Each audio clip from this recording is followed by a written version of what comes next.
Salut, bonjour.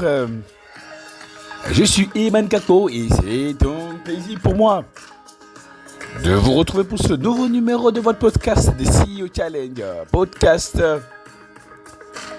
Eh bien, dans le CEO Challenge Podcast, vous avez l'opportunité extraordinaire d'apprendre des choses sur le job de dirigeant que vous n'apprendrez peut-être nulle part, des vérités, des orientations, des astuces pour vous plonger dans les enjeux, dans les réalités de dirigeants, dans les réalités de direction en général. J'ai eu l'opportunité extraordinaire d'écrire avec mon collègue Zoumana Koulibaly un livre sur le thème La vie des CEO. La vie des CEO désirée et pesante. Il y a des réalités que très peu de gens comprennent. Il y a des réalités que la plupart des gens ne comprennent pas que c'est le dirigeant vit et qui doit s'atteler à comprendre et dont il ne devait plus se plaindre. C'est ce dont nous avons parlé dans ce livre de La vie des CEO. Désirée et pesante, avec pour objectif essentiel de pouvoir vous armer, de vous orienter, vous donner des astuces, de vous donner, de quoi ne plus vous sentir seul dans le job, de quoi ne plus souffrir tout seul dans ce job-là. Et ce livre, il est disponible, La vie des CEO désirée et pesante, La vie des CEO désirée et pesante. Donc, c'est disponible dans le SEO Pack. Le NSEO Pack, c'est un ensemble de 5 livres que vous avez la possibilité de pouvoir recevoir en participant à l'NSEOD, dans votre ville. On peut avoir plus d'informations en visitant le site www.nscod.com. Vous savez, il y a des choses que la plupart des dirigeants vivent et qu'ils ne peuvent en parler à personne. Quand nous avons parlé de l'inconfort dans lequel le job met hier, il y a un auditeur, une personne qui a écouté le podcast qui m'a dit merci parce qu'effectivement, ils vivent cet inconfort actuellement. Et voilà, en écoutant le podcast, il a été réanimé, on va dire comme ça. Il a été réanimé parce que voilà, c'était des moments difficiles pour lui.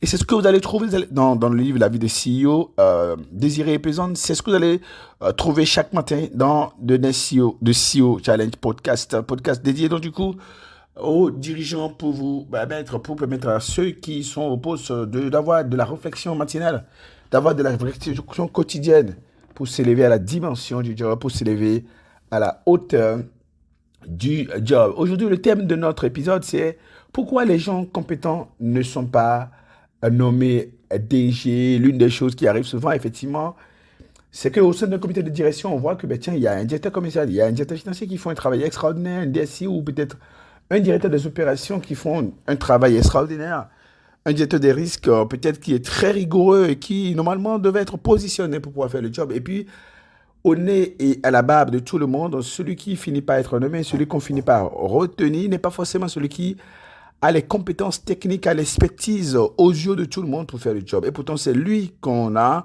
choisi. Pourquoi est-ce que cela arrive ? Cela arrive peut-être parce que, comme le dit Albert Thévois-Edrec, politologue,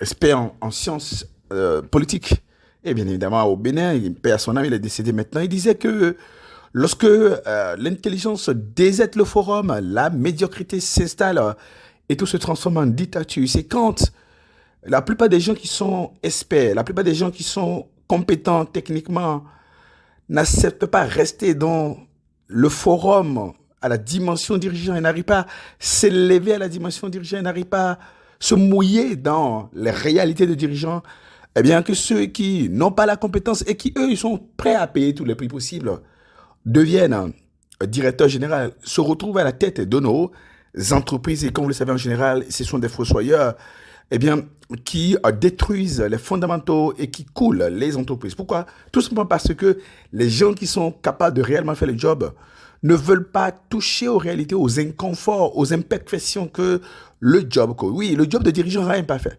Donc, c'est bien que si vous êtes quelqu'un qui veut rester parfait, vous aurez du mal à faire le job. Je ne sais pas quel est votre positionnement, mais je sais que c'est dur d'être irréprochable. Être encore plus dur lorsqu'on est au cœur de l'exigence d'action et de résultats. Mon grand-père, cultivateur, avait l'habitude de dire que c'est lorsque tu es au contact direct avec la broussaille. Il est cultivateur, et donc c'est quand tu es au contact direct avec la broussaille que tu sais que c'est facile de laver les mains pour manger que de cultiver un champ. Cultiver un champ, c'est extrêmement compliqué. Être dirigeant, c'est extrêmement compliqué. Ça vous rend imparfait. Vous vivez de la douleur chaque jour. Seuls ceux qui ne savent pas que c'est dur de cultiver un champ se plaignent du fait que le repas met du temps à être servi. Seuls ceux qui ne savent pas que ça suppose que d'être dirigeant. Se permet de critiquer les dirigeants. Si vous n'êtes pas encore dirigeant, qui n'est pas encore au poste de dirigeant, qui n'est pas encore le directeur général, vous comprenez quelque chose de très important ici. C'est quand vous allez arriver que vous allez comprendre que tiens, vous serez au cœur de l'action douloureuse et pénible. Et cela va vous rendre, eh bien, imparfait.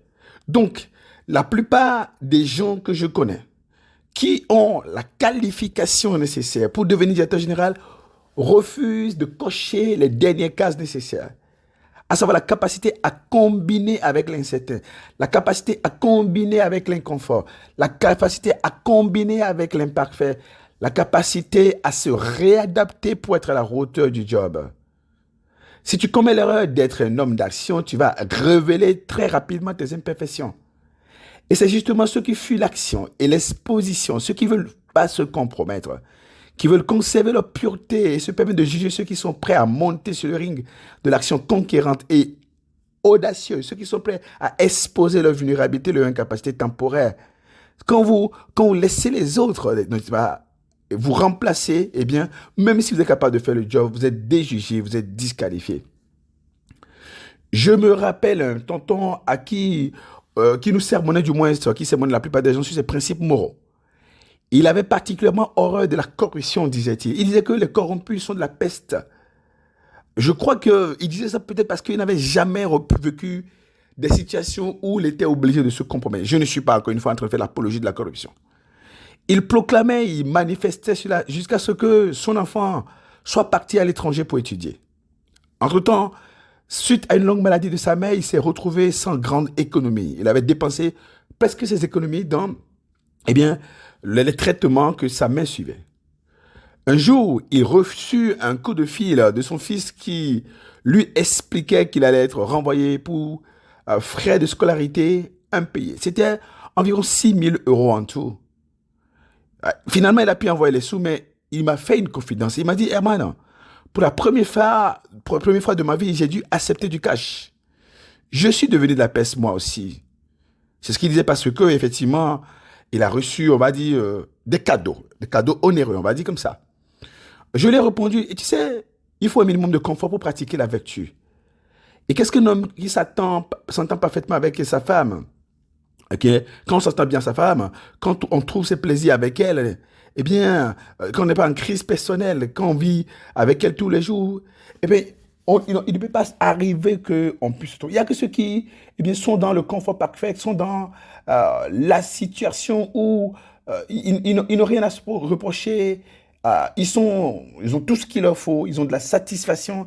Mais ceux-là, ils peuvent facilement pratiquer la vertu. Et je disais donc du coup à mon tonton qu'il n'avait pas à s'en faire. Il n'avait pas à s'en faire. Eh bien, cela n'arrive qu'aux gens qui se retrouvent dans l'inconfort. Encore une fois, je disais que je ne suis pas en train de faire ici l'apologie de la corruption ni de l'infidélité. Si c'est le cas, que Dieu pardonne mes péchés. Pendant ce temps, que celui qui n'a jamais péché jette la pierre à ceux qui pêchent. Je suis vraiment désolé, mais je tiens ici à féliciter tous ceux qui se battent pour réussir, qui exposent leur vulnérabilité et qui tombent, qui sont assez courageux pour se relever. Rien n'est évident pour personne, surtout pour les dirigeants. Alors que je parlais de valeurs, de rigueur managériale, de discipline personnelle avec un ami dirigeant, il me rappela que c'est l'ambition prétentieuse qui fait que les gens se retrouvent en difficulté et mettent leur intégrité en jeu. Il a peut-être raison, mais encore une fois, c'est une erreur de débutant. C'est ce genre de personnes qui ne veulent pas prendre le risque nécessaire et se mouiller, se compromettre légèrement pour pouvoir porter les enjeux de direction générale. C'est eux qui, bien qu'ils aient la tête sur les épaules, ils laissent ceux qui n'ont pas la tête sur les épaules occuper leur poste. Il me disait, Herman, si tu n'es pas capable de supporter des niveaux de charge donnés, pourquoi tu te lances et te retrouves lourdement mandaté? Je m'étais senti concerné par ces propos parce que j'ai fait des investissements élargis et élargi les charges de notre entreprise pour tripler le chiffre d'affaires. J'ai fini par multiplier le chiffre d'affaires par 2, mais les charges ont été multipliées par 3. Pardonnez-moi, prenez-moi pour un mauvais gestionnaire si vous le voulez, mais je n'ai pas vu cela venir. Du moins, ce n'est pas ce que j'avais scénarisé. Et c'était facile pour moi de répondre à mon ami dirigeant parce qu'il faisait le tiers de mon chiffre d'affaires. Il ne prenait pas de risques, il ne voulait pas être inconfortable. Du moins, jusqu'à ce qu'il se lance dans une activité que lui-même il ne maîtrisait pas. Et pour la première fois de sa vie d'entrepreneur, il a vu des clients se plaindre de la qualité de service. Et on parlait, c'est lui qui me disait, il parlait d'intégrité, etc. J'ai dit, mais c'est parce que tu n'es pas encore mouillé. Il n'y a que celui qui n'a pas encore traversé la rivière qui peut se permettre de se moquer de celui qui est en train de plonger. Et je vous dis encore une fois, vous devez accepter plonger dans la rivière pour pouvoir faire ce job de dirigeant. Et ceux qui ont de l'expérience et qui ont accumulé de l'expérience savent ce dont je parle ici. Alors que nous partageons ensemble la réserve et la réticence à solliciter du crédit bancaire, cet ami et moi, j'ai compris quelque chose de très important. Il faut au moins en faire un joker. Son activité, quant à lui, était en train de prendre une allure où il devait solliciter des expertises techniques qui vont au-delà de ce qu'il maîtrise. Il devait solliciter du financement au-delà de sa capacité de financement. Le défi, c'est qu'il avait peur de se compromettre. Il avait peur de devenir dépendant et vulnérable. Je dis encore une fois, vous ne pouvez pas réussir ce job, le job de dirigeant, si vous refusez de devenir vulnérable. Et encore une fois, c'est parce que nous, les bons dieux, nous qui avons un peu de dignité encore, qui avons un peu d'éthique encore, qui avons la peur, au moins quand nous faisons ce qui n'est pas bien, nous en voulons. Nous avons un peu de remords. C'est parce que nous ne voulons pas nous compromettre que ceux qui n'ont aucun remords, aucune vergogne, les véreux prennent le pouvoir. Les véreux deviennent DG et nous dirigent. Et nous sommes frustrés davantage.